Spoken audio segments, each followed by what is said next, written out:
യേശുവിൽ ഏറ്റവും അനുഗ്രഹീതരായ പ്രിയപ്പെട്ടവരെ, ഇന്ന് ഞായറാഴ്ച 2026 മെയ് 3-ാം തീയതി. ഇന്ന് രാവിലെ ഈ പ്രാർത്ഥന കേൾക്കുന്ന നിന്റെ വീട്ടിൽ ഒരു പ്രത്യേക നിശബ്ദത ഉണ്ടാകാം. അടുക്കളയിൽ പാത്രങ്ങളുടെ ചെറിയ ശബ്ദം കേൾക്കുന്നുണ്ടാകാം. പക്ഷേ മനസ്സിനുള്ളിൽ വലിയൊരു ശബ്ദം, ആരോടും പറഞ്ഞിട്ടില്ലാത്ത ക്ഷീണം. ഒരേ വീട്ടിൽ താമസിച്ചിട്ടും തമ്മിൽ സംസാരിക്കാത്ത ദിവസങ്ങൾ. ഭക്ഷണം വിളമ്പുമ്പോൾ പോലും കണ്ണുകൾ തമ്മിൽ കാണാതെ പോകുന്ന നിമിഷങ്ങൾ. രാത്രി എല്ലാവരും ഉറങ്ങിയ ശേഷം മാത്രം ഒറ്റയ്ക്ക് ഇരുന്ന് കണ്ണുനീർ തുടയ്ക്കുന്ന അമ്മമാർ. വാതിൽക്കൽ കിടക്കുന്ന പഴയ ബില്ലുകൾ, മരുന്നിൻ്റെ ചെലവ്, വാടകയുടെ സമ്മർദ്ദം, മക്കളുടെ ഭാവിയെക്കുറിച്ചുള്ള ഭയം, ഭർത്താവിൻ്റെ മൗനം, ഭാര്യയുടെ വേദന. വീട്ടിൽ സമാധാനം ഉണ്ടാകണം എന്ന് ആഗ്രഹിക്കുന്ന ഒരു ഹൃദയം. പ്രിയപ്പെട്ടവരെ, മെയ് മാസം മാതാവിൻ്റെ മൃദുലമായ കൈകളിലൂടെ കുടുംബങ്ങളെ യേശുവിൻ്റെ ഹൃദയത്തിലേക്ക് സമർപ്പിക്കുന്ന ഒരു പരിശുദ്ധ മാസമാണ്. ഈ മാസത്തെ നമ്മുടെ കുടുംബത്തിൻ്റെ സമാധാന പ്രാർത്ഥനാ യാത്രയിൽ ഇന്ന് ഒരു അനിവാര്യ ദിനമാണ്. കാരണം ഇന്ന് നാം പ്രത്യേകിച്ച് പ്രാർത്ഥിക്കുന്നത് വീടിനുള്ളിലെ സമാധാനം നഷ്ടപ്പെട്ട കുടുംബങ്ങൾക്ക് വേണ്ടിയാണ്. ഒരു വീട് പണികഴിപ്പിക്കാൻ സിമൻറ്റും കല്ലും പണവും മാത്രം മതി എന്ന് നാം കരുതാറുണ്ട്. പക്ഷെ ഒരു കുടുംബം നിലനിർത്താൻ ക്ഷമ വേണം, ക്ഷമിക്കാനുള്ള കൃപ വേണം, വീണ്ടും സംസാരിക്കാൻ ധൈര്യം വേണം. നിശബ്ദമായി സഹിക്കുന്നവരുടെ കണ്ണുനീർ യേശു കാണുന്നു എന്ന വിശ്വാസം വേണം. ഇന്ന് ഈ പ്രാർത്ഥന കേൾക്കുന്ന ഒരാൾക്ക് തോന്നുന്നുണ്ടാകാം, അച്ഛാ, എൻ്റെ വീട്ടിൽ എല്ലാം ശരിയാണ് എന്ന് പുറമേ കാണാം, പക്ഷേ ഉള്ളിൽ സമാധാനമില്ല, മക്കൾ കേൾക്കുന്നില്ല. പരീക്ഷയെക്കുറിച്ചുള്ള ഭയം വീട്ടിൽ പിരിമുറുക്കമാക്കുന്നു. ഒരാൾക്ക് ജോലിയില്ല, മറ്റൊരാൾ വിദേശത്തേക്ക് അയച്ച അപേക്ഷയുടെ മറുപടി കാത്തിരിക്കുന്നു. വീട്ടുകടം തീരുന്നില്ല.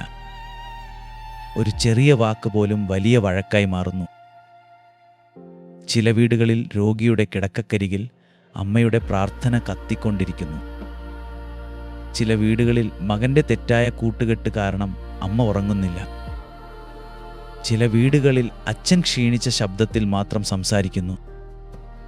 ചില വീടുകളിൽ ഭാര്യ ഹൃദയം പൊട്ടിയിട്ടും ചിരിച്ചുകൊണ്ട് ചായ കൊടുക്കുന്നു.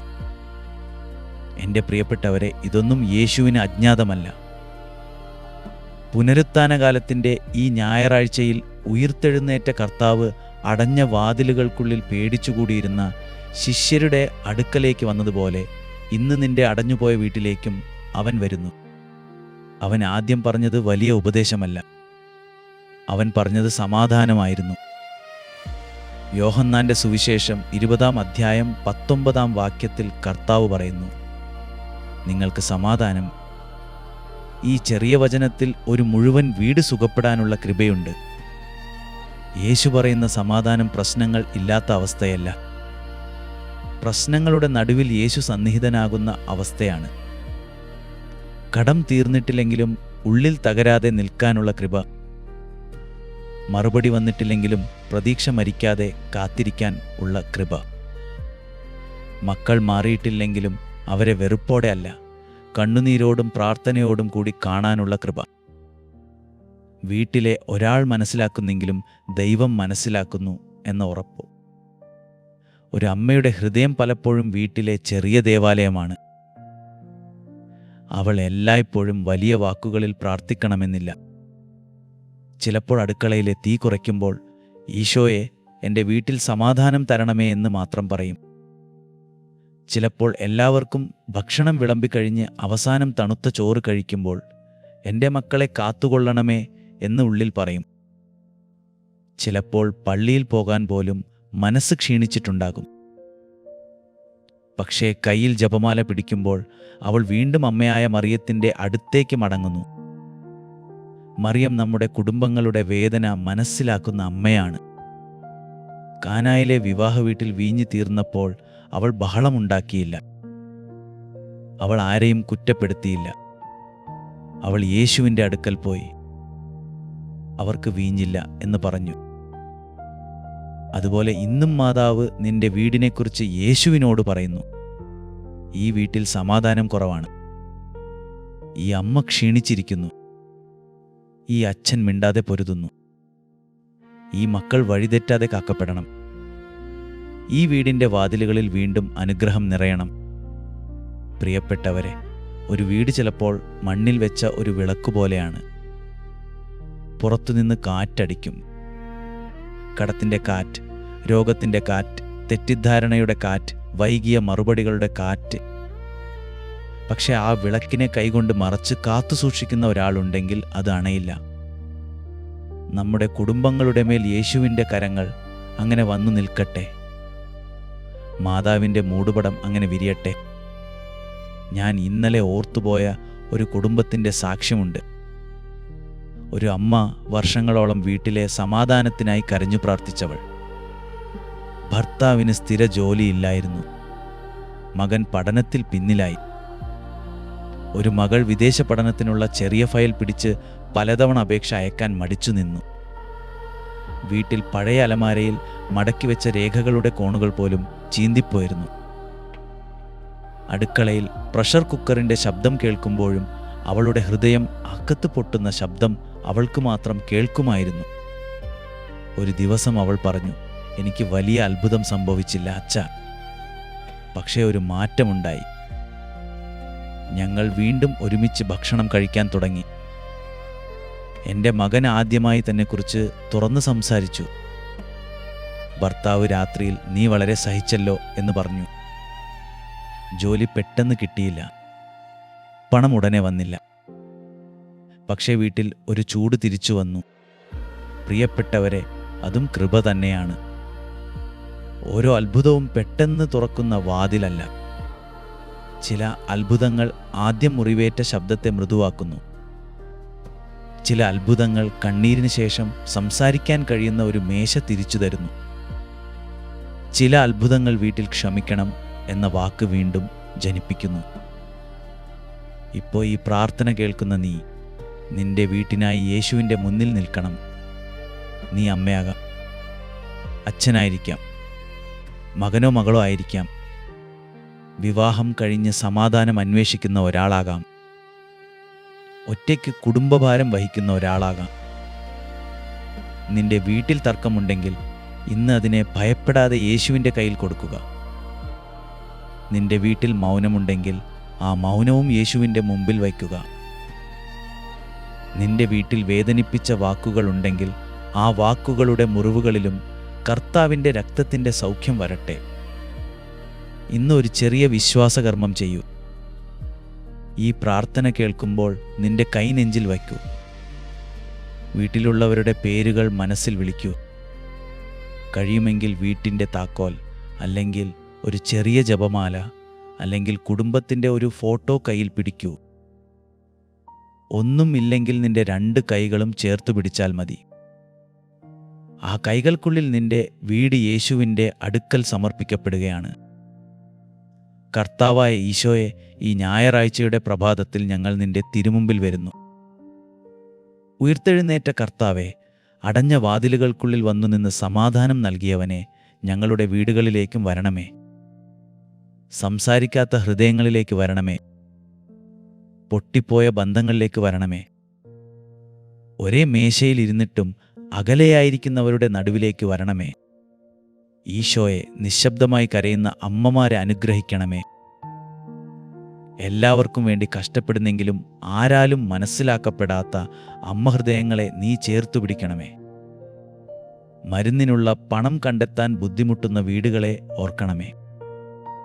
വാടകയും വായ്പയും മാസാവസാന സമ്മർദ്ദവും കൊണ്ട് ഭയപ്പെടുന്ന കുടുംബങ്ങളെ ഓർക്കണമേ. ജോലിക്കായി കാത്തിരിക്കുന്ന അച്ഛന്മാരെയും മക്കളെയും ഓർക്കണമേ. വിദേശത്ത് നിന്ന് ഒരു മറുപടിക്കായി ദിവസവും ഫോണിൽ നോക്കുന്നവരെ ഓർക്കണമേ. പരീക്ഷയുടെ പേരിൽ വീട്ടിൽ ഭയപ്പെട്ടിരിക്കുന്ന മക്കളെ അനുഗ്രഹിക്കണമേ. തെറ്റായ വഴികളിൽ പോകാൻ തുടങ്ങുന്ന മക്കളുടെ മേൽ നിന്റെ കരുണയുടെ കൈ നീട്ടണമേ. കർത്താവെ, ഞങ്ങളുടെ വീടുകളിൽ വാക്കുകൾക്ക് സൗഖ്യം തരണമേ. കുത്തിയ വാക്കുകൾക്ക് പകരം അനുഗ്രഹത്തിൻ്റെ വാക്കുകൾ വരട്ടെ. കുറ്റപ്പെടുത്തലിന് പകരം മനസ്സിലാക്കൽ വരട്ടെ. മൗനത്തിന് പകരം സ്നേഹമുള്ള സംഭാഷണം വരട്ടെ. സംശയത്തിന് പകരം വിശ്വാസം വരട്ടെ. കോപത്തിന് പകരം പരിശുദ്ധാത്മാവിൻ്റെ ശാന്തത വരട്ടെ. മാതാവേ, പരിശുദ്ധ അമ്മേ, ഞങ്ങളുടെ കുടുംബങ്ങളെ നിന്റെ മൂടുപടത്തിനടിയിൽ സൂക്ഷിക്കണമേ. കാനായിലെ വീട്ടിൽ നീ ഇടപെട്ടതുപോലെ ഞങ്ങളുടെ വീടുകളിലും ഇടപെടണമേ. തീർന്നുപോയ സന്തോഷം യേശുവിൻ്റെ കയ്യിൽ ഏൽപ്പിക്കണമേ. ചോർന്നുപോയ പ്രത്യാശ വീണ്ടും നിറയ്ക്കണമേ. അടുക്കളയിലും കിടപ്പുമുറിയിലും പഠനമേശയിലും രോഗിയുടെ കിടക്കയിലും യാത്ര പോകുന്ന വാതിലിലും നിന്റെ മാതൃസാന്നിധ്യം ഉണ്ടാകട്ടെ. ഈശോയെ, ഇന്നത്തെ വചനം ഞങ്ങൾ ഏറ്റുപറയുന്നു. നിങ്ങൾക്ക് സമാധാനം. എൻ്റെ വീട്ടിന് സമാധാനം, എൻ്റെ അമ്മയ്ക്ക് സമാധാനം, എൻ്റെ അച്ഛന് സമാധാനം, എൻ്റെ മക്കൾക്ക് സമാധാനം, എൻ്റെ വിവാഹ ജീവിതത്തിന് സമാധാനം, എൻ്റെ കാത്തിരിപ്പിന് സമാധാനം, എൻ്റെ കടബാധ്യതയുടെ നടുവിലും സമാധാനം, എൻ്റെ രോഗത്തിൻ്റെ നടുവിലും സമാധാനം, എൻ്റെ ഭയത്തിൻ്റെ നടുവിലും സമാധാനം. കർത്താവെ, ഞങ്ങൾക്ക് എല്ലാം ഉടനെ മാറണം എന്ന ആഗ്രഹമുണ്ട്. പക്ഷേ അതിനു മുമ്പ് ഞങ്ങളുടെ ഹൃദയം നിന്റെ സന്നിധിയിൽ മൃദുവാകട്ടെ. ക്ഷമ ചോദിക്കേണ്ടിടത്ത് ക്ഷമ ചോദിക്കാൻ കൃപ തരണമേ. ക്ഷമിക്കേണ്ടിടത്ത് ക്ഷമിക്കാൻ കൃപ തരണമേ. വീണ്ടും തുടങ്ങേണ്ടിടത്ത് വീണ്ടും തുടങ്ങാൻ വിനയം തരണമേ. വീട് വിജയത്തിൻ്റെ സ്ഥലമല്ല, സ്നേഹം പഠിക്കുന്ന വിശുദ്ധ സ്ഥലമാണ് എന്ന് ഞങ്ങൾ മറക്കാതിരിക്കട്ടെ. പ്രിയപ്പെട്ടവരെ, ഈ നിമിഷം നിന്റെ കുടുംബത്തിനു വേണ്ടി ഒരു പ്രാർത്ഥനയായി കമൻറ്റിൽ നിന്റെ പേര് എഴുതാം. അല്ലെങ്കിൽ നീ കാത്തിരിക്കുന്നത് എന്താണോ അത് എഴുതാം. ജോലി, വിസ, വീട്, സൗഖ്യം, പരീക്ഷ, വിവാഹം, സമാധാനം, മക്കളുടെ മാറ്റം, എന്താണെങ്കിലും യേശുവിൻ്റെ മുന്നിൽ വയ്ക്കാം. ആമേൻ എന്ന് മാത്രം എഴുതിയാലും അത് ഒരു ചെറിയ വിശ്വാസ പ്രാർത്ഥനയാണ്. ഈ കമൻ്റ് സ്ഥലം ഒരു സാധാരണ സ്ഥലമല്ല. ഇത് പല കുടുംബങ്ങളുടെ കണ്ണുനീർ ഒന്നിച്ച് ദൈവസന്നിധിയിലേക്ക് ഉയരുന്ന ഒരു ചെറിയ പ്രാർത്ഥനാ മുറിയാകട്ടെ. ഇന്ന് ഈ പ്രാർത്ഥന നിന്റെ വീട്ടിൽ മാത്രം നിൽക്കരുത്. നിന്റെ ഫോണും ദൈവവചനത്തിൻ്റെ ഒരു ചെറിയ പ്രസംഗപീഠമാകട്ടെ. വാട്സാപ്പിലൂടെയോ സ്റ്റാറ്റസിലൂടെയോ ഇത് പങ്കുവയ്ക്കുമ്പോൾ ഒരുപക്ഷെ രാത്രി കരഞ്ഞു കിടന്ന ഒരമ്മയുടെ കണ്ണീരിന് ദൈവം തരുന്ന മറുപടിയായി ഇതെത്താം. ഒരു മിണ്ടാത്ത അച്ഛൻ്റെ ഹൃദയത്തിൽ സമാധാനത്തിൻ്റെ ഒരു വാക്കായി ഇത് വീഴാം. ഒരു മകനോ മകളോ വീട്ടിലേക്ക് മടങ്ങാനുള്ള ചെറിയ വിളിയായി ഇത് മാറാം. ഇന്ന് ഉറങ്ങുന്നതിന് മുമ്പ് വീണ്ടും ഒരു പ്രാവശ്യം ഈ ചെറിയ വചനവാക്യം പറയൂ. യേശുവേ, എൻ്റെ വീട്ടിന് സമാധാനം തരണമേ. നിന്റെ കൈ നെഞ്ചിൽ വെച്ച് പറയൂ. ആരെയും കുറ്റപ്പെടുത്താതെ പറയൂ. ആരെയും ശപിക്കാതെ പറയൂ. നിന്റെ വീടിനെ യേശുവിൻ്റെ ഹൃദയത്തിലേക്ക് ഏൽപ്പിച്ച് പറയൂ.